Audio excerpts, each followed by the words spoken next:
Alrighty, as promised, the exceptional Ollie Connolly of the Read Optional, and also the managing editor of Gridiron Magazine. He is, and I'm not just saying this because you're sitting here across the pond on our StreamYard video, but you've got to be one of the smartest people covering pro football, Ollie. I try to read you as much as I possibly can because you're always going to learn something about the game that you didn't know before. And you just have this unique ability to take something that can be very complicated, complex, nuanced, even something that can be like really, really boring, and you make it but you present it in a way that is so digestible and entertaining and insightful. So it's really hard to do that. I think a lot of writers here in the States try and fail, and I often don't even enter that space because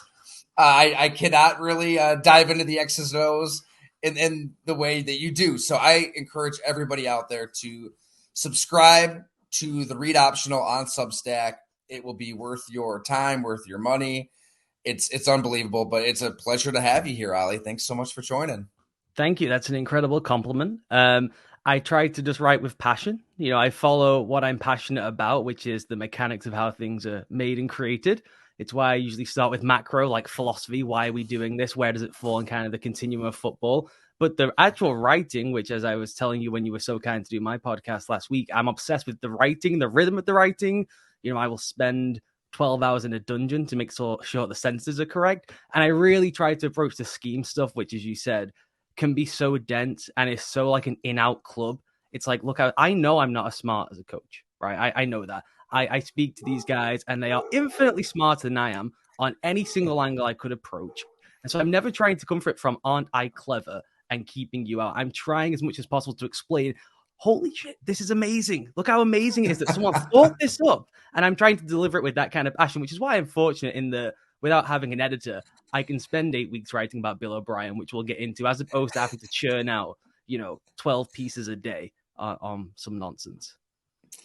That's the beauty of it. I think we both kind of tap into different parts of our brain, but we're attacking it the same way, where we've got that uh, luxury to spend days, weeks, months on a project, and our readers understand that. And when you drop something like this Bill O'Brien story, and we'll get into it, everybody should stop what they're doing to read it because there's so much packed in here. It's a combination of like film review with reporting. I mean, you talk to people in the know with the New England Patriots, with institutional knowledge, having covered the game as long as you did, and to kind of tap into his Alabama days, his NFL days before that. It was so insightful. But first, I want to learn about you. I don't know Okay. a lot about you, Ollie, Okay. because I got onto you from, I think it was Robert Mays' podcast, the Athletic Football Show, which is phenomenal, and everybody should listen to that as well. And maybe it was the accent at first, because I'm like, you sound really smart, and all of us dumb Americans, we think that, especially watching a TV show or something. Like I'll never forget like watching The Wire, and then I heard how all these actors like actually talk when they're not trying to sound like us Americans. I'm like, oh my gosh.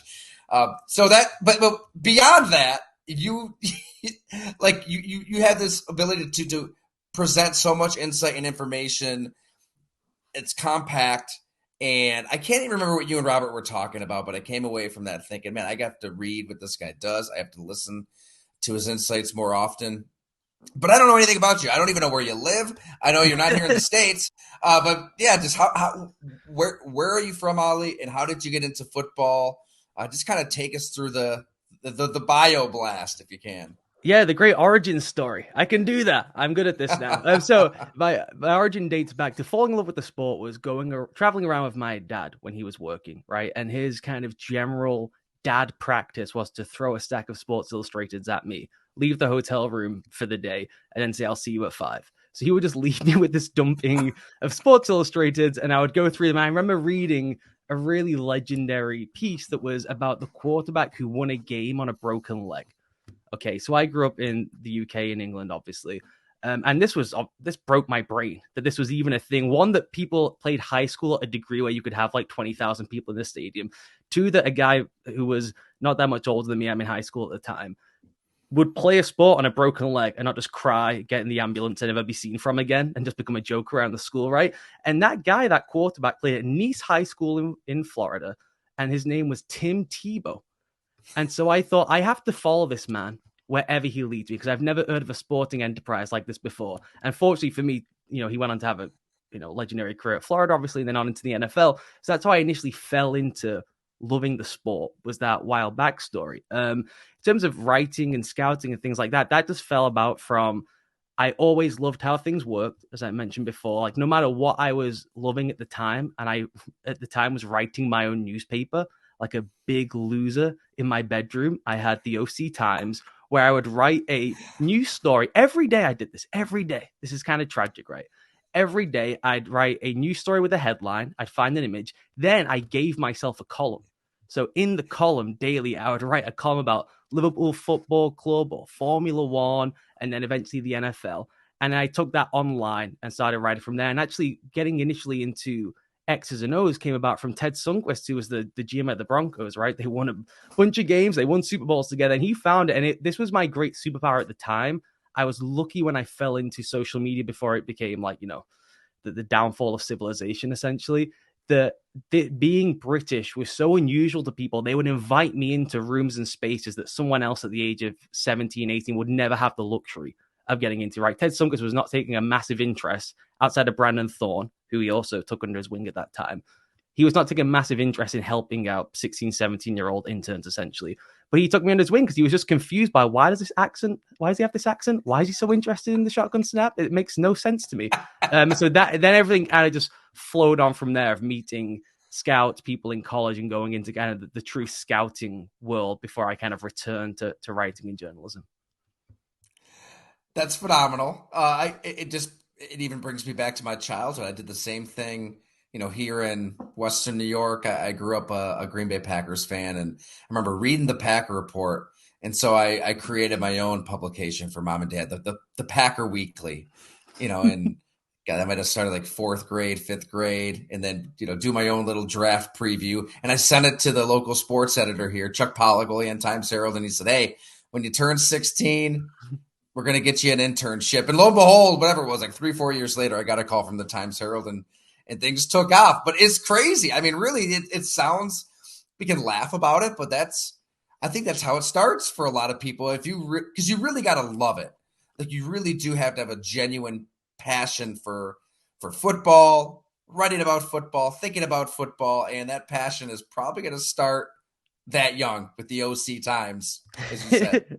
Yeah, I mean, it's one of those things where I think of it as a great blessing to know what you want to do at the age of like 8. It's exactly what I wanted to do. I was a good athlete, was not a great athlete, probably should have been better than I was, because all I wanted to do was write about sports. So I was like, well, the time I could be practicing kicking a ball, I will practice writing about other people kicking the ball. So, I laugh now when people ask me about how long I've been doing it, and I say like 15, 16 years, and they look at me because of my face, and they try to do them. I see them doing the math in their head, like, that can't possibly be accurate. How has he been doing it that long? Because I had my own newspaper. It was a luxury before there was a time when you could just go out and buy your own newspaper. So you got into scouting, though, you said. Yeah. What did you do in the scouting world? So in scouting, I worked for a bunch of different services around the NFL draft, where you would kind of preemptively go and scout the undercard for the year ahead, right? And it gets sent around to all different NFL teams to kind of wean out whether they need to go to, Appalachian State or those kind of things. You kind of doing it a year before, and what you end up doing in year one is you're doing Montana State. That's the entry level job, is go and scout all the O-linemen at Montana State, give us a big cross off, and these have to be as detailed reports if you're doing Carson Wentz at North Dakota State, right? Who's a guy we had at that time way ahead of everyone else, back to dating to his high school recruitment, is you have to approach those guys as you're approaching the Alabama wide receiver corps, so you can have the perfect record when you go to, hand it off to NFL teams, and there's not someone falling through the cracks from the service that they hired, essentially. So that was the main one. Then I also worked in college, which was a good story, where I interviewed a college coach, and I'm not going to say the college coach's name for a reason that will not be quite clear right now, unfortunately. But when I eventually write the memoirs, Ty, then it will become far clearer. I interviewed a college coach who just left the NFL. He was working in the NFL. He'd come down to college, and no one was interested in interviewing this guy. And I thought that was peculiar. And again, I was 18 years old, sat in a house in England. And so I reached out, I interviewed them. He spoke 10,000 miles an hour. He was as enthusiastic as you've ever seen a human being be. And he asked me more questions for a podcast interview than I ever asked him, because he could not wrap his head around that I was this English guy speaking to him. Then he called me back after the interview. He calls me back and says, "Do you want to work for me?"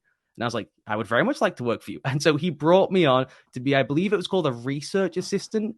It was some kind of NCAA situation. Obviously, you can only have a certain amount of people on staff and all that kind of thing. And I think they called it a research assistant. And again, same thing, go through these high schools in the middle of Timbuktu and just find if there's anyone who's fallen through the cracks who would come and help our school out. And that was just the most extraordinary experience, to actually feel like you're a part of a program rather than just being on the outside and doing, generic reports that end up where you want to say to people, "I saw X before anyone knew about X." That's kind of a strange situation to be a part of a team where a player ends up on the roster, which happened. We had guys drafted from that school as well that was kind of outmoded to where the school normally has guys drafted. It was a really fulfilling experience. So when did you move back to the UK, and where do you live now? So I live in the UK now. I lived in the UK when I was working in college mostly. Then I moved over to Boston to work for Cox Media. They were doing a number of college football sites at the time. You may remember this. They were covering Big 12. SEC country was kind of the huge one. They were kind of doing The Athletic for college football essentially, but a bit more clickbaity, unfortunately. And I was brought there to do scheme writing. I wrote, you would appreciate this probably more than the listeners, I was writing 3,000, 4,000 word pieces. These read optional pieces I write every single day about college football. I had to go from the Big 12 to the SEC to the Big 10. Then we launched an NFL site, and I moved to Boston to kind of oversee that NFL site. That's what I did. And I was there for 2.5, 3 years. And then I moved back in 2016. And then I was kind of toggling back and forth between the two, 1 month here, 1 month there. Awful for your social life. You get a text, "Hey, you coming out this weekend?" Nope, I'm on the other side of the world. Both ways. Then came back over for a short time. Then when COVID happened, moved back to the UK. Wow. I mean, I've been to London once for the epic Bills-Jaguars regular season game of 2015. We all remember where we were when Blake Bortles and EJ Manuel duked it out. That was actually an entertaining game. It was kind of a wacky game. But it feels like it's just like another planet to me. I don't know. I should be more cultured, should get out there to more games. My wife's on me about getting to Europe, but you're just casually saying, you're going here and there everywhere. You got to get yourself over to the Germany games. I don't know if you saw this. There's 1.6 million people in the queue to get games for the Germany games yesterday. 1.6 million. It is a ginormous sport in Germany, and it's funny that the league took so long to kind of return there after doing NFL Europe, and immediately you see the cultural impact compared to London, where it's kind of stagnated. Things are a little bit slow. It's all about, will we have a franchise? Will we not have a franchise? In Germany, there are people falling over themselves to get in the queue to go and see these games. It's going to be massive in Germany. Well, obviously, American football is far superior to soccer. We're not even going to call it football, of course. So, I mean, this is as leading of a question as you can ask somebody. But why is American football just so much better than soccer, Ollie? And be careful, because I know you're out there. So maybe do a little 360 view, make sure nobody's in sniping range, and just let us know. Well, it's the most compelling team sport. It's the one where, and I think Ted told me this at the time, which was like every single body type and personality trait is in the locker room. And you don't find that in bobsledding, right? They all look the same way. They usually have a similar personality because they're willing to get up at 3 a.m. to go on the bobsled track, right? Same with soccer. Everyone's in a similar frame profile, slightly different these days, but for the most part, you get every single type of human being, and you need it. It's not even it's like, oh, that's a fun aside. It's like, no, we need the cerebral guy at one position and we need the maniac at the other position, otherwise we're losing football games. And so that obviously is, when you're younger, is an unbelievable draw to you. It's like you can picture yourself, no matter who you are, what you look like, your background, you can picture yourself in any one of those position groups, right? You can basically say, well, I could be a tight end. Probably not, but possible. And then for me, obviously, as I said, the framework and mechanics of how things work, and obviously I fell into coaching and scouting and the X's and O's and all that stuff. That is just the ultimate of the classic cliche of it being a chess match. Not quite that to that degree, I'd say, but all the moving parts. There's a never ending wealth of knowledge to learn, and then it shifts underneath you. Right, you can fall into the Mike McCarthy of things, of the way I learned it initially is the correct way, or you can constantly move and shift with the sands, like someone like a Saban, who I'm sure we'll talk about in terms of the Bill O'Brien conversation, who himself, having completely redefined the way the sport is played on one side of the ball, right, completely changed forever, will never go back, is like, I'm doing it wrong on the other side of the ball, and decided I need to completely change it and get someone who is totally opposite to my personality, who I can't stand, who I want to strangle, but I know I need it because I'm a curious man who likes to win. So that to me is the beauty of the sport, is those two things combined.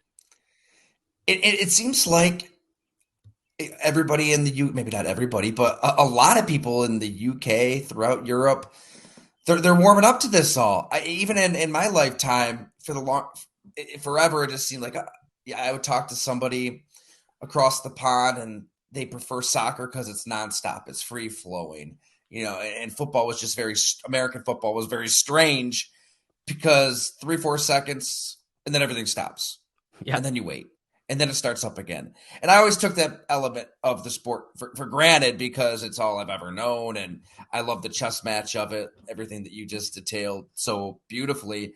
Do you get the sense that everybody is really coming around to that, and it's normalized really out there now, just how the pacing of the sport works? Yeah, it's certainly normalized. I think honestly, phones help on that one for younger people, as they're happy to spend 5 minutes on their phone in between plays. Whereas if you watch a Premier League game, it's perpetual motion. That's why it's the biggest sport in the world. It's just frenetic and people adore it. And it's why that's growing in the US, because it's a counter to stop start, the final 2 minutes of NBA action that takes half an hour or whatever, right? But in the reverse for young audiences in the UK is I can watch this part, not miss out on anything. It's kind of like TikTok. Then I'll go on TikTok in between the plays. So that happens. And it's funny you say that, because over the span of my career, which as I said is now 14, 15 years, I went from being a weird loser dork, sat in a loft writing about the sport. The only thing that was cool is when I was able to go out to America. People think, oh, that's quite cool. He gets to go out to America for his job. Or just the general tenor of America was kind of cool, looming over it. Mm-hmm. Two, the specifics of the job is now cool to people. When I meet people, they ask what I do, and I tell them, they're like, that's amazing. That's fascinating. I watch the Super Bowl every year. And people who you would never expect to say that. And, 10 years ago would have tried to give me a wedgie if I'd said, oh, I actually really enjoy this. I would have had to push my glasses up and had a funny voice, and people would have tried to wedgie me. Now it's like, oh, pretty cool. Why is he not wearing a leather jacket? He's got a very cool job. I know, it's so true. I mean, we've got subscribers all over the place out there. Ireland, Scotland, gosh, London, Switzerland. Just emailing back and forth. It's great to hear what got them into the sport, why they love it. And I think what kind of opened my eyes was that Bills-Jaguars game in 2015. And I didn't really know what to expect. I thought it would be kind of a blah atmosphere, honestly, and as it should be. I mean, these were two very bad teams at the time. I mean, that place was packed. Fans are going nuts. Granted, they were in, every type of jersey for every type of team. They just wanted to watch the sport. But like this has potential. Like the sport really is going to grow around the world. But all right, we got to ask you about your story, because this was incredible.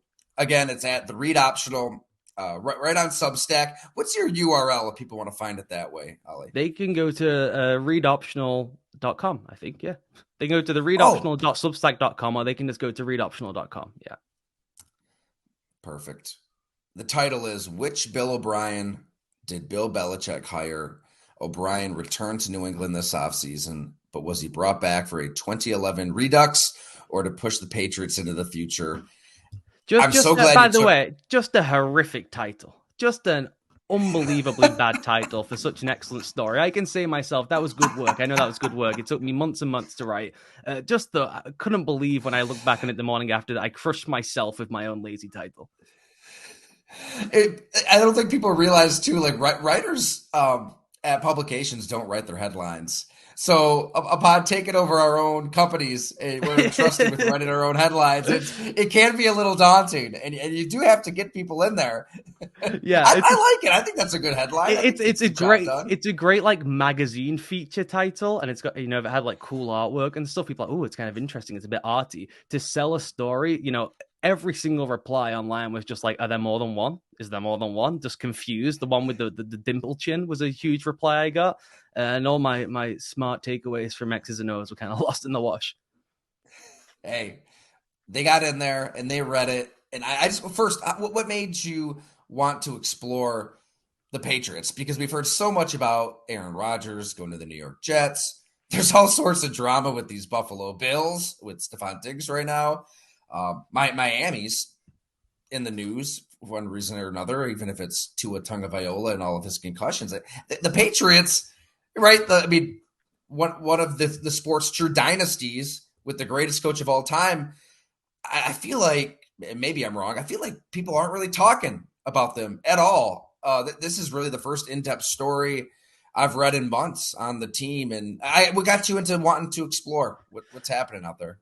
I've been interested in it since they brought Bill O'Brien back, and as the kind of sub says there, was did did Bill Belichick, who is the grand czar of the sport, who can see where things are going better than anyone else. One, he made this monumental error last year, not just in the hiring of turning over his offense to his former defensive coordinator and special teams coach, which was just strange and kind of an interesting off the wall strategy of are we doing things wrong? Kind of Daryl Morey-ish, right? Of have we just misthought the sport? That was interesting in some sense. And it was obviously a huge misfire from the specifics and technique of how they coached those guys. It was amateurish. You could see it on the film, how amateurish it was going from professional coaches of that side of the ball to guys kind of with cool big picture ideas, but not actually necessarily the mechanics of how each individual position built up into that overall picture. And then they change the whole identity of the offense. What they want to run, Bill Belichick decides, I want to become like Kyle Shanahan, like Sean McVay. And this after, as I know at the top of the story, those two guys have moved away from that world. They do not live in the wide zone then boot world that they kind of became synonymous with for 3 or 4 years. They understood that the entire structure of the defensive side of the ball had moved to stop them. So they were trying to counter move away from it largely by getting into the empty sets or running different kind of run concepts and shifting away from that, or with Kyle Shanahan betting on having 5 pieces that can move all over the field and break people with formations and movement. Meanwhile, the guy who I consider to be the smartest person to ever have coached the sport moves towards that. He's like, I'm going to move to where the defensive stands have shifted. It was so abnormal for him to make that decision and to do the two together, right? Rather than just saying, I'm moving to the Shanahan world, let me go and get Bobby Slowick off the Niners staff. He wanted to keep it in-house as he always does. And so he made the two moves together. That was puzzling. So when he came to get Bill O'Brien after that disastrous experience, the thing to me was, did he want Bill O'Brien to say, we tried that, it failed. Let's go back to 2011 football, which would kind of fit with the ethos of where the game's at right now, right? Lots of 12 personnel, lots of movement, lots of tempo. Or did he want the Bill O'Brien who did this stint at Alabama, who also redefined his football philosophy in some way? Because to accept the Alabama job, you accept their playbook these days. You don't walk in and say, I'm Bill O'Brien, big bad man from the NFL. I'll teach you NFL principles and get you to the league. It's like, no, this is now the playbook because we have 9 guys come off staff every season. So we've established our own thing. And your choice is, here's, 700 concepts and pick the 200 you want. And you can push and prod us into your direction. But we're running our system because the guys are going to be the players longer than you are. So he learned all these new interesting concepts that Alabama have developed over time, dating back years now. And so I am just fascinated by which one did Bill Belichick want to hire? And then how much will Bill O'Brien kind of acquiesce to that? How much will he try and prod it along in maybe his own direction? Does he just want to rerun the way he did things in Houston, the way he did things in New England? Or are they both here to say, you've spent time down there, you know what can be synthesized between the two different sports? Basically, they are two different sports at this point, right? And we can maybe push things to a whole new world because we've got this quarterback who played in that system at Alabama. We've got different pieces, though it's not necessarily all that talented at the receiver spot. So to me, it's that kind of more macro conversation of, as I say in the terrible title, which one did he want? Did he want the 2011 one or does he want the Alabama one? There were just so many moments reading this story where I'm like, holy hell, I never knew that. And that is so interesting or here's the Alabama playbook. Here's what you're going to run. And Nick Saban's willingness to completely adjust his coaching style, as referenced earlier, on the fly, kind of flies in the face of, I think, of all of our inborn assumptions about Nick Saban, that he is this gruff. He's done the same thing since he can remember as a coach. I think that's what makes the best coaches ever. So how does Bill Belichick continue to evolve? I mean, even little things that you have in your story. Like I didn't know how they really were doing that much wide zone with their running with Ramondre Stevenson, and you have the numbers to back it up. Like here's what he averaged getting north and south. Here's what he averaged going east and west. One works, one doesn't. Yet they just kept banging their head against the wall, which for Belichick, it doesn't really make much sense, does it? No, and the thing with running a wide zone offense, obviously they've always run those plays, right? The wide zone play is not exactly like a unique concept. It's been around since the dawn of man, essentially. But it is a identity shift, to use that awful word that comes from in football all the time, that you really have to commit to the thing, because what you're trying to do is sell it for the play action shot. So you are saying we want to be a turn the back play action team, because that's where, if you look at all the data, the most explosive plays in pro football come from turn the back play action, right? You can go 5 wide and you can chunk the ball down the field. That is possible, and you can get a ton of great shot plays off play action from the gun as well. But the most efficient way to hit chunk plays is turn the back play action. So that was kind of the philosophical shift, is we want to be that. And they did all this with Brady too, but they wanted to get more movement into the offense, and to do it with motion, the way you see Shanahan do it, to do it with the kick, step and go run game that allows you to get more into the boot action world than just to hit the top of the drop, turn around, spin as Brady did, and hit someone down the seam, right? They wanted to move the launch point more, because Mac Jones is an athletic guy. The issue is he's never run that before, and it was a disaster. It was an absolute disaster. He had no concept of the mechanics of how to do that. He looked really unathletic. He was so uncomfortable. And what's bizarre about it, frankly, is I mentioned before how teams have kind of shifted defensively to take the stuff away. The two big ones that people will probably be aware of is Vic Fangio and the light box defense, right? If you want to tease people to run the ball, that's a huge emphasis of teams now, because they don't want people to pass. And then obviously the 2 deep safeties, but it's not 2 deep as in just stick 2 guys back there and hope for the best. It's 2 to rotate. That's what all the coaches call it. It's just starting with 2. And instead of having someone move backwards, always have defensive players moving forwards towards the line of scrimmage. It's just easier for people to work down than to work back. And so what the point of that was, that these guys are killing us. McVay is crushing us with turn the back play action. So what we will do is we will move when they turn their back. So these guys get 1 picture pre-snap, a second picture when they turn their head around, right? Just change the contours of the coverage shell when that guy's back is turned, which means that you just have to buy extra time in the quarterback's head when he rescans around. He's got to figure out, oh, that's all moved on me. The picture has changed. So to do this with a guy who's never done it before and looked immediately uncomfortable, even the practice reports at the time were like, this is a disaster. And they did change it around week 7, week 8, but the damage was so done. And they still did persist with the wide zone stuff, but they took out the boot stuff. So even the point of what they were trying to get to as the end goal, they completely took its knees out with the rest of the offense. It was just from a big picture perspective was a mess. And then the granular of what they were actually running, how things sequenced together, the individual techniques used on certain plays, none of it fit together at all. I love it because this is the substance behind Mac Jones getting pissed off and being frustrated during that Bills game.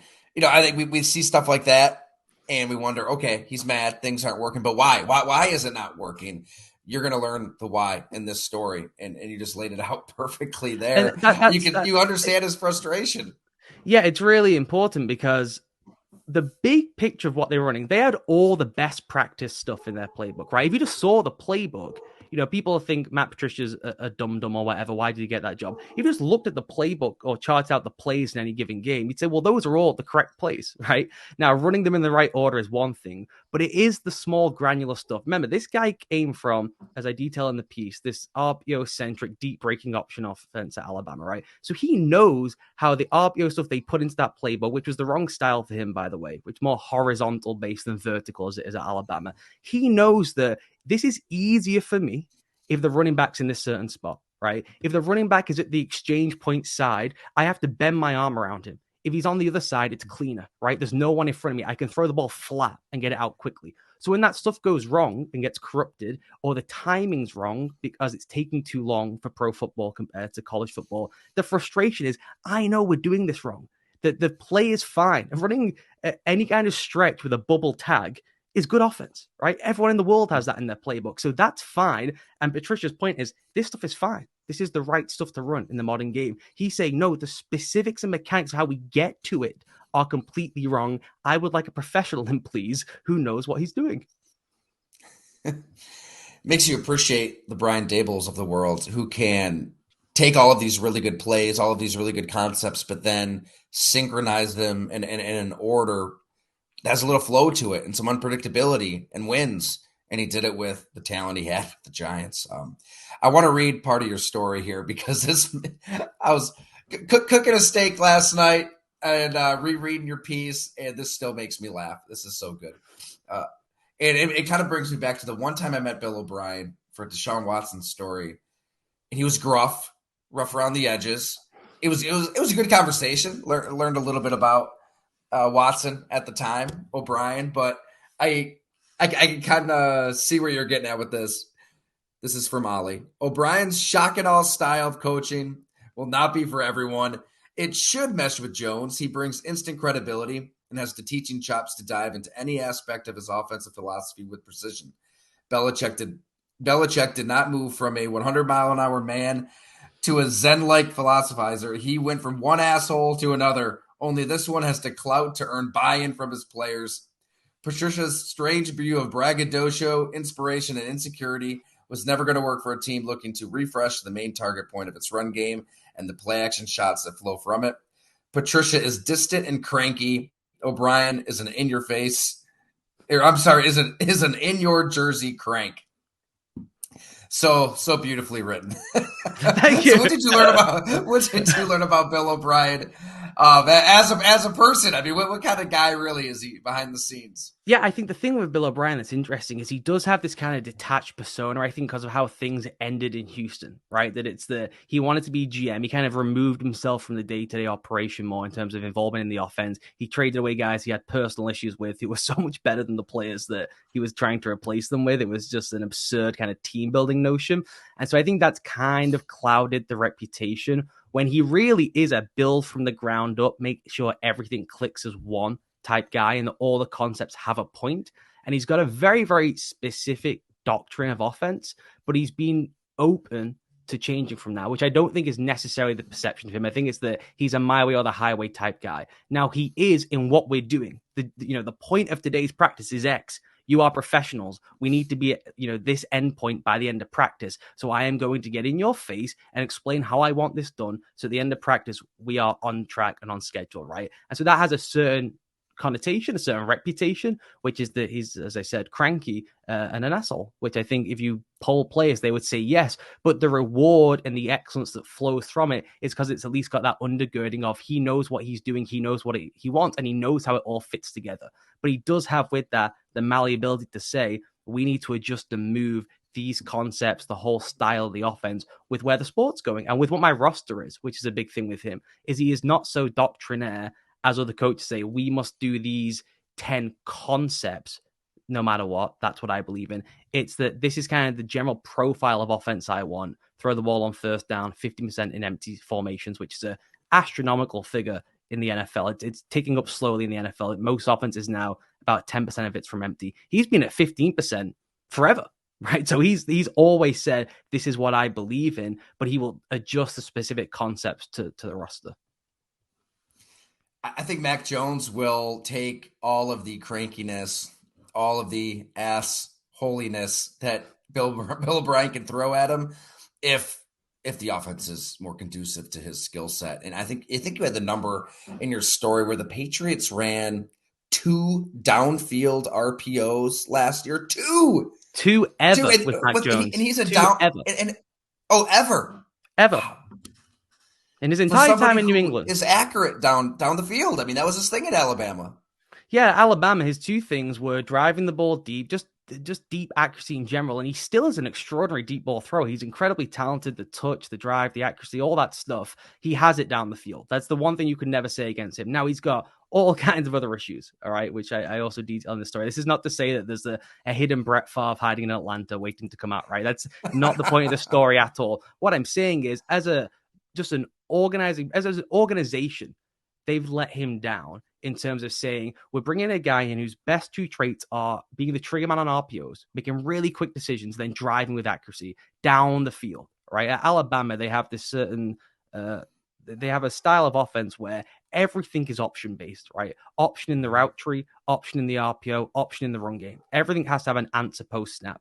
Okay, and there's other kind of specifics within that we don't necessarily need to bore people with, but it's all optionality. So you're reading on the fly. Everything is a read. And what they do, which they do in college, which is different to the NFL, is instead of having option routes that are in-out, right, that are kind of the most basic coverage adjustments in the NFL, right, the choice routes where, depending on the leverage of the defender, you go one way, you go the other.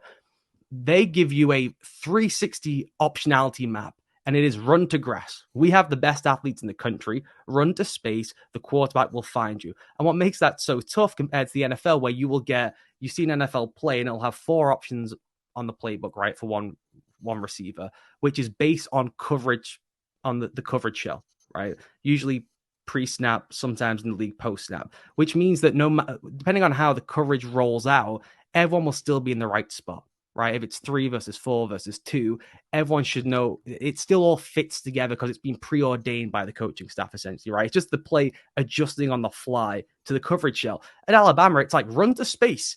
You may run into each other. We don't care, right? Get down the field and break to space. And this is what Sean McVay brought to the Rams too, was they call it attack grass, right? Just get down the field and find grass and we'll find you. Why bother running to a preordained point if there's a double team there or if there's a guy on the back end? Just find grass and the quarterback will figure it out for you. And Jones's great strength was, 1, the trigger man on those quick firing RPOs, and 2, an unusual ability to read out that deep breaking stuff ahead of everyone else. All these moving parts, 11 variations on one play, and being able to constantly find the right guy and stand in there and deliver deep bombs down the field. And not always to wide open receivers, though there was plenty of that too, because those guys were complete freaks he was playing with.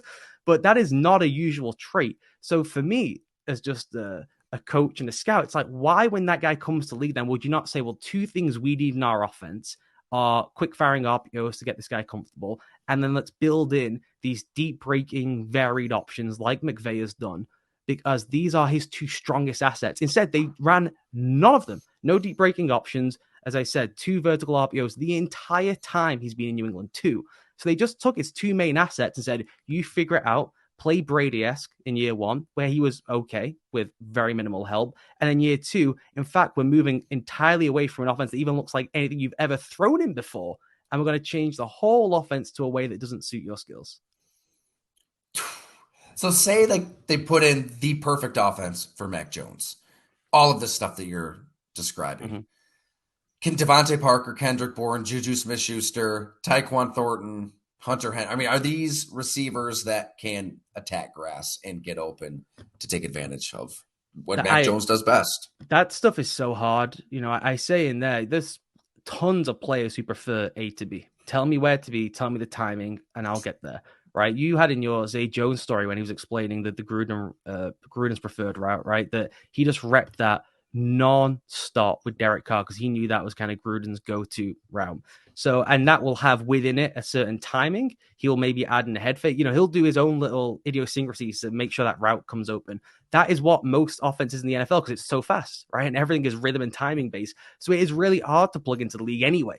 Okay, it works great when you have Cooper Kupp and Robert Woods, who were geniuses at attacking grass, right? They just had this 2-man game between them, and McVay would say, everyone else clear out. We're going to keep more guys in to protect because I've got 2 geniuses who'll find grass, right? Do the Patriots have that? I don't know. It's impossible to say until you're seeing it on the field. Can these guys coordinate within themselves? Can they coordinate with Mac Jones? Can they find an attack grass? You say, are they quick enough? You know, so much of it is burst off the line and the ability to separate off the line quickly so that once you're out in the deep part of the route, you can then break and attack grass. Because what we're discussing here is not 5-yard, 6-yard little option routes, you know, Wes Welker type stuff. This is 15, 20 yards and breaking deep down the field. That's why they're called deep breaking options, is they come really, really late in the rep. And so you're asking a guy to stand in there, hold his own breath at quarterback, read it the same way that Nelson Aguilar's reading it, or read it the same way that Devontae Parker's reading it, read it correctly, and then deliver a 20-yard strike to the right portion of grass. It's tough. It's really, really tough. And to live in that gray is difficult, but they'll be doing themselves a disservice to not investigate it through the whole course of the offseason. I can't see New England finishing last in the division. I don't know. I feel like the defense is too good. Mac Jones is probably better than we all think, given all of the issues that he's had to deal with in the NFL. I don't know. After all of your reporting, like, do you see the New England Patriots being a bad football team like most people? I think most people just expect Aaron Rodgers to revitalize the Jets, and the Dolphins still have all these weapons. And oh, by the way, the Bills are Super Bowl favorites in a lot of people's minds. I can't dismiss Bill Belichick yet. No, and not with that. I mean, that defense is outrageous. Honestly, if you go through the depth chart of that defense, all three levels, they are probably 3 or 4 deep.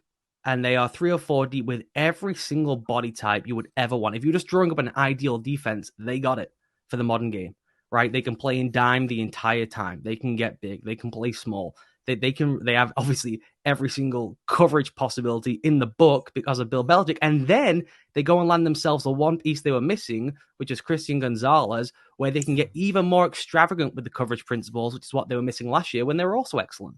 So to me, defensively, it's as good as it gets on paper. That I would not be at all stunned if they were top 5 in every single metric going and by eye test the best defense of the league. I think that is quite clearly the ceiling for them. That is a really special group on paper right now. Injuries depending. And so then it comes down to, well, can you score 24 points on offense consistently? If you score 24 points on offense consistently, you probably win in 8 or 9 games with that defense minimum. And that shouldn't be worse in that division. I think they'll have, as they've had the entire time Mac Jones has been there, these wild ebbs and flows where they win games you don't expect because they're so good defensively, it comes together on offense, and games where he just combusts or melts down, or the offense isn't good enough, or someone figures out something against them defensively, and they lose games you're not expecting them to. Craziest thing you learned in your months of reporting on this story? Just how toxic it was last season. The personalities involved. I was telling you on our show, I know Matt Patricia really well. This goes back to the I was saying, for when I was living in Boston, it was such a welcoming and opening organization outside of kind of the proper reporting lines of communication, right? I was just a guy out there, and again, everyone involved with the Patriots was fascinated by this English guy in Boston. He's a scout, he knows about the sport, so they would give me time that I just don't think anyone else would be fortunate enough to have access to in the middle of running a dynasty. They're running a dynasty, and they're going to Starbucks to have coffee with an Englishman, right? So Matt Patricia was just, unbelievably kind with his time and knowledge at that point in time. And so I have affection for him for that. And he was really generous to learn what it was like last year behind the scenes, all the finger pointing, how combustible those two were together. Because one of Mac Jones's things, it's funny because he kind of looks like a goofy, tall white guy, right? I don't think people realize what a pathological competitionaholic he is, that he wants everything to be competition. He wants to be pushed, and he wants to scream back at you and then have, you scream back at him a second time and then go out and throw the 7-yard slant and look at you with a dirty scold and say, told you so, but then come off the field arm in arm and say that was a good practice. That's the mentality he wants. And so, as I say with O'Brien, that will be O'Brien. They will scream at each other, and it will look, if you just saw it, like, oh, this is similar to last year. They don't like each other. Everyone's screaming. But I think that's what Jones wants. I think that's what gets the most out of him, as opposed to more of the detachment and let's go in the film room and now let me explain how clever my concepts are and how crap you all are, which is what was happening a lot of last year. I love the inside baseball element of this all. Like just sitting down with you for a coffee. That kind of blew me away with the Patriots too. Just from a long form writer point of view, where some teams are more accessible than others. Some teams are really, really paranoid. And I think I as well, assumed the Patriots would be equally paranoid given everything we've read and heard about the team. My God, I went out there last season and they're like, yeah, you can talk to Matthew Judon. I mean, here's a room, just hang out as long as you want. We talk for an hour. I was like, what? When I was there, so at the time I was writing a book, right, which was an absolute disaster. Far too young to agree to a book deal to write a book about the great dynasty of our times from an X's and O's perspective. Just a horrifying idea at the time, and gives me shivers even thinking about those dark days right now.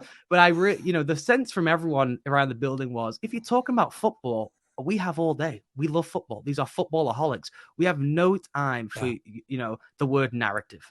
Don't even bring it up in conversation. You see this all the time, as everyone knows, with Belichick in the press conference. You ask him about narrative, about personalities, he has no interest. You ask him about 1960s punters from Navy, well, then your recorder runs out because he can't wait to tell you everything. And that was the whole way through that was the culture. That was who he hired, was guys who were like, NASA scientists who would then come and coach defensive line. So these are highly, highly intelligent individuals who've put that intelligence to football, and they will talk to you for hours. And the great thing about them at that time was they did not have this like strange arrogance that we've cracked something or there's some secret. It was just that we know what we want to do. We'll explain. There was no fear of this 20-year-old English guy writing a book that gave away the state secrets. It was like, everyone knows this stuff. They watch our film, they see this stuff. We just have executed well because we have Michael Jordan playing quarterback. Okay, so we're all really lucky. And they were open about it the whole time. So it was an extraordinary building to be around. Everybody out there, subscribe, readoptional.com, read Ollie's awesome story on Bill O'Brien. I mean, we talked for almost an hour here, and I'm telling you, we barely scratched the surface. There is just a ton in this story and everything that Ollie writes that you'll be happy you read.